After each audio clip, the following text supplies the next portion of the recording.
शहर के शुमाल में बर्फ से ढकी पहाड़ियों के दरमियान एक सफेद पत्थर की हवेली खड़ी थी।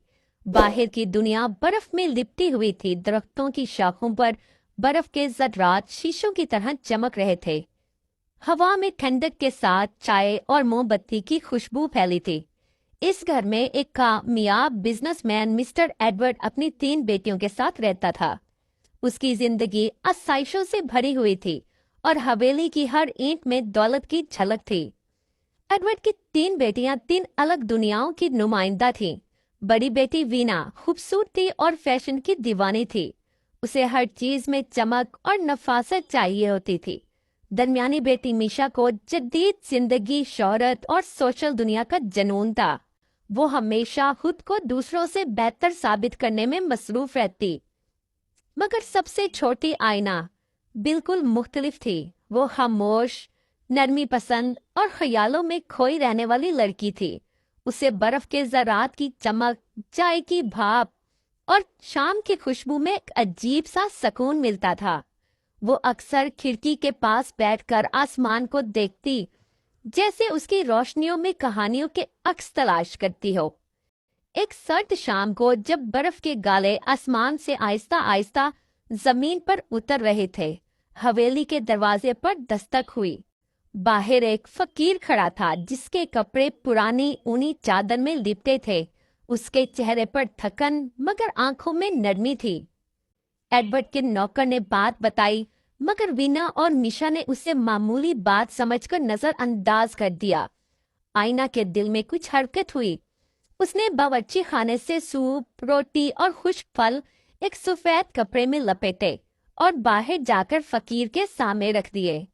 फकीर ने खामोशी से खाना लिया और दूर अंधेरे में चला गया। जिंदगी अपनी रफ्तार से चलती रही, मगर चंद हफ्तों में हालात बदलने लगे। एडवर्ड के कारोबार में अचानक नुकसान होने लगा। हिसाबात में गड़बड़, मुआहदों की ताखीर और रोज बरोज बढ़ते कर्जों ने उसे परेशान कर दिया। जल्द ही हकीकत खुल गई कि उसका पुराना अकाउंटेंट, जिस पर वो बरसों से भरोसा करता आया था, कंपनी का सरमाया चोरी करके फरार हो चुका था। उस हादसे ने एडवर्ड को हिला कर रख दिया। कुछ ही अरसे में उसकी कंपनी बंद हो गई, स्टॉक जब्त हो गया और सरमायाकारों ने मुंह मोड़ लिया। वो आदमी जो कल तक शहर के बाइज्जत ताजरों में शुमार होता था, आज परेशानी और खामोशी का मुजस्मा बन गया। हवेली के फानूस बुझ गए, चमकदार राहदारियों में वीरानी छा गई। नौकर एक एक करके चले गए। आखिरकार उसे अपनी शानदार हवेली बेचनी पड़ी और वो अपने खानदान के साथ शहर के एक कोने में वाक़े पुराने मगर पुरसकून घर में मुंतकिल हो गया। घर छोटा था, दीवारें लकड़ी की, छत नीची और खिड़कियों से बर्फ के ज़र्रात अंदर झांकते रहते। कभी जहां कहके गूंजते थे, अब वहां चाय की भाप और खामोश सांसें सुनाई देती। वीना और मिशा के चेहरों पर उदासी और नाराजगी छा गई, मगर आईना अब भी नरम दिल के साथ सब कुछ कबूल कर रही थी।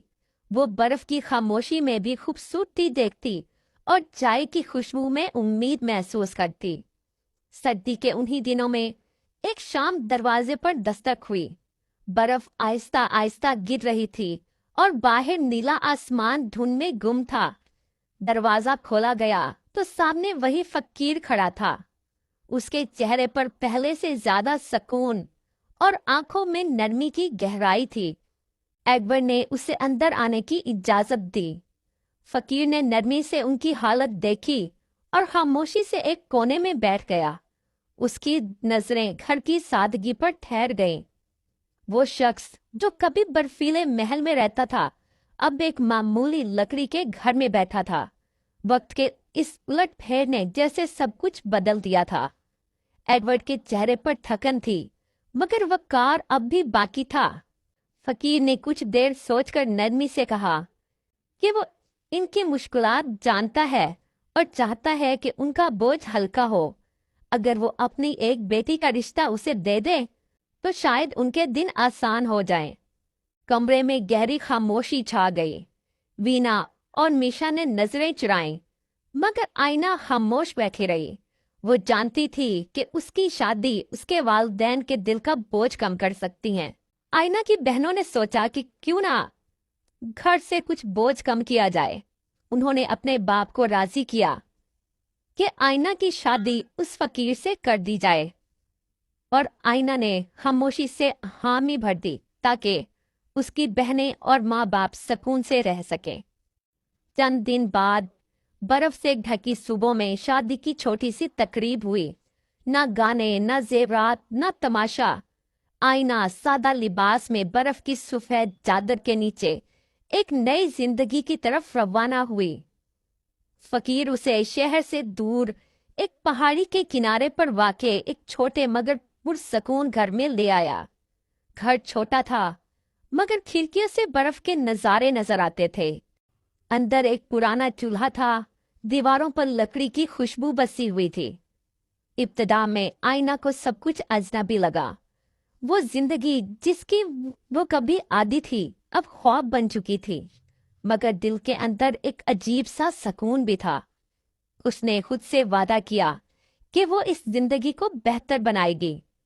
उसने पुराने कपड़ों से धागे निकाले और सिलाई शुरू की। सर्दियों के मौसम में वो नरम ऊन से स्वेटर, शालें और रुमाल बुनती। हर सिलाई में मेहनत, उम्मीद और खामोश दुआएं शामिल होती। आसपास की औरतें आहिस्ता आहिस्ता उसके हुनर की कायल हो गईं और उसके बनाए हुए कपड़े खरीदने आने लगी। फकीर हर हफ्ते वो स्वेटर और शालें लेकर बाजार जाता और वापस आकर चंद सिक्के मेज पर रख देता। और जब बाहर का मौसम आया तो आईना ने आंगन की सफाई की। उसने आहिस्ता आहिस्ता सब कुछ हटाया और चंद बीज बो दिए। वो रोजाना सुबह उन पर पानी डालती और शाम को उन्हें देखती रहती। वक्त गुजरता गया और जमीन ने सब्ज पत्ते उगा दिए। आईना के चेहरे पर खुशी की नरम सी लहर फैल गई। फकीर अब रोजाना उन सब्जियों को लेकर बाजार जाता, उन्हें बेचकर थोड़े पैसे कमाता और वापसी पर आईना के लिए गरम रोटी या चाय के पत्ते ले आता। जिंदगी आहिस्ता आहिस्ता अपनी नई तरतीब में ढलने लगी। दोनों के दरमियान खामोश रफाकत पैदा हो गई। वो शामों में चूल्हे के करीब बैठे रहते। आईना सिलाई करती, फकीर लकड़ी तराशता और बाहर बर्फ गिरती रहती। उनके दरमियान बातों से ज्यादा एहसासात थे। वो दोनों एक दूसरे की मौजूदगी में इत्मीनान महसूस करते। आईना को अब एहसास होने लगा था कि वो फकीर की सादगी में एक गहरी खूबसूरती देखने लगी है। उसकी कम गोई, नरमी और ईमानदारी ने उसे मुतासिर कर दिया था। वक्त के साथ साथ उनकी गुर्बत में भी सुकून आने लगा। वो अब भीख नहीं मांगते थे। मेहनत उनकी दौलत बन चुकी थी और सादा जिंदगी उनकी शान। आईना अपने छोटे से घर को साफ सुथरा रखती, पर्दे सीती, शालें बनाती और खिड़कियों के पास बैठकर बर्फ गिरती देखती। कभी कभी वो फकीर के साथ चाय पीती, कभी बर्फ के ज़र्रात के साथ खामोशी बांटती। उसकी दुनिया छोटी थी मगर दिल वसी। एक रात बर्फ बहुत तेज गिर रही थी। आसमान चांदनी में डूबा हुआ था और हवा में ठंडक के साथ सुकून की लहर थी। आईना ने अपनी अधूरी शाल एक तरफ रखी, चूल्हे की आग के सामने आकर बैठी और देर तक फकीर को देखती रही। आईना ने आहिस्ता से उसके करीब होकर अपना सर उसकी गोद में रखा। लम्हा भर के लिए वक्त रुक सा गया। उसी लम्हे एक रोशनी पूरे कमरे में फैल गई। बर्फ के ज़र्रात खिड़कियों से अंदर दाखिल हुए। आईना ने आंखें उठाईं। उसके सामने फकीर नहीं बल्कि एक हसीन शहजादा खड़ा था। आईना ने समझ लिया कि उसका खलूस और मेहनत एक तिलिस्म को तोड़ चुके हैं। वो फकीर जो कभी दुनिया के सामने एक आम इंसान लगता था, दरअसल एक शहजादा था जो एक जादू के ज़ेरे असर था। और आईना की सच्ची मोहब्बत ने वो जादू तोड़कर उसे आज़ाद करा दिया।